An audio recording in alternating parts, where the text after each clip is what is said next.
1995, après avoir terminé ma première année d'université. C'était mon rêve d'aller étudier là-bas pour apprendre le vrai art martial chinois. Et j'ai habité là-bas pendant 3 ans. OK. Et le fait d'aller vivre en Chine, c'est là que tu as découvert cet art-là? Ben, je l'avais vu ici dans les films, un petit peu par-ci par-là, parce que bien sûr, il n'y avait pas de wushu ici à la base au Québec. Il y avait du kung-fu, du karaté. Mais je m'intéressais toujours à un art martial qui était un peu plus extraordinaire là, que les arts martiaux qu'on connaît là, un peu partout. OK. Et quelles sont les qualités requises là, pour développer cet art martial-là? Ben, pas nécessairement une qualité, mais la chose la plus importante, c'est vraiment d'aimer ça, d'être passionné là, par ce qu'on fait, parce que ça demande beaucoup de concentration, coordination, de patience, là, et beaucoup d'efforts aussi pour faire ce qu'eux ont fait aujourd'hui. Puis je me trompe-tu, mais j'ai l'impression que c'est pas seulement physique, parce qu'il y a des mouvements, c'est certain, mais il y a des éléments, moi je voyais, j'ai l'impression que vous alliez chercher l'énergie.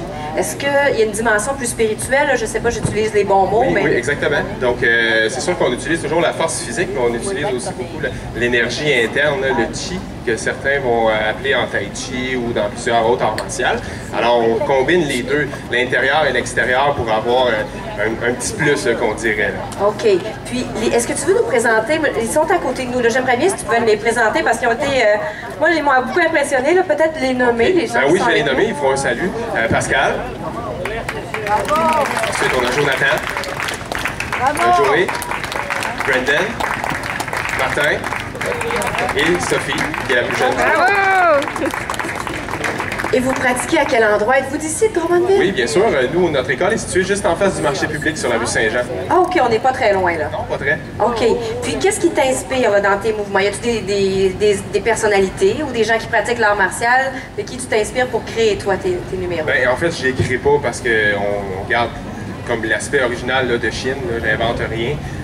Moi, j'essaie toujours de transmettre la culture que j'ai appris en Chine, j'essaie pas d'inventer rien. Mais je dirais, des gens qui impressionnent ou qui attirent le plus d'élèves à notre école, ben, c'est des personnalités connues comme Jackie Chan, Jet Li, des acteurs là, qui pratiquent les arts martiaux chinois. Y arrive-t-il des situations cocasses? Parce que là, on est capable de le faire de façon exceptionnelle ici, mais quand on pratique, il doit y avoir des mouvements un peu plus difficiles. Y arrive-t-il des situations? Raconte-nous. Ben, en fait, la partie la plus difficile de la démonstration, c'était la partie avec les bâtons, parce qu'on ne peut jamais savoir si un bâton va casser ou pas d'avance. Et ça arrive des fois qu'il y a des bâtons qui sont pareils comme les autres, mais ils sont presque impossibles à casser. C'est quoi ces bâtons-là? Ben, en fait, moi, je les ai achetés en Chine, ces bâtons-là, parce que je voulais garder la même chose qu'on utilisait en Chine. Ici, au Québec, c'est très difficile de trouver des bâtons qui sont de ce type-là, parce que si on prend un bâton, par exemple, au Rona ou quoi que ce soit, bien, il va être fait très flexible, que même en frappant toutes mes forces, bien, il va juste rebondir. Ça fait encore plus mal que si le bâton casse. OK. Donc, eux, est-ce que c'est parce qu'ils ont un arbre particulier qui a des propriétés qui permettent de faire ce type de bâton-là qu'on n'a pas ici dans nos forêts? C'est ça, exactement. Okay. Ça se rapproche au bambou un petit peu, cet arbre-là, mais il est pas mal plus gros, plus massif. Mais ça reste un bois qui est quand même sec.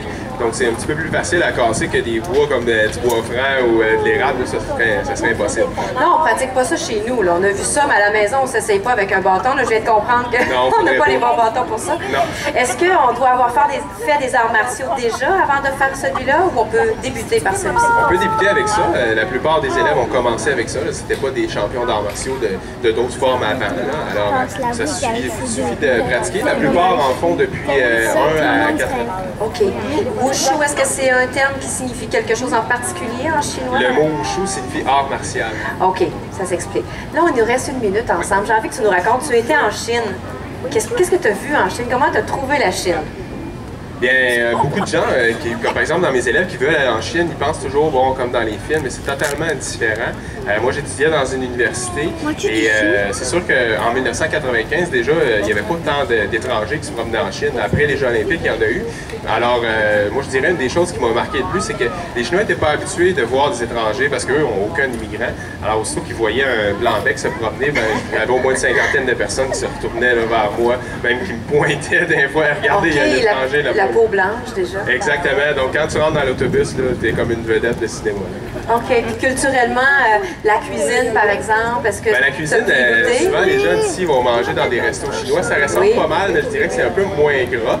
Puis, il y a toujours un petit peu plus de saveur. C'est comme si nous, dans nos restos, il manque d'épices, il manque de trucs du genre. Là. OK. Bien, Yannick, merci beaucoup pour nous avoir partagé ton expérience. J'aimerais qu'on l'applaudisse et qu'on applaudisse également tous les gens qui ont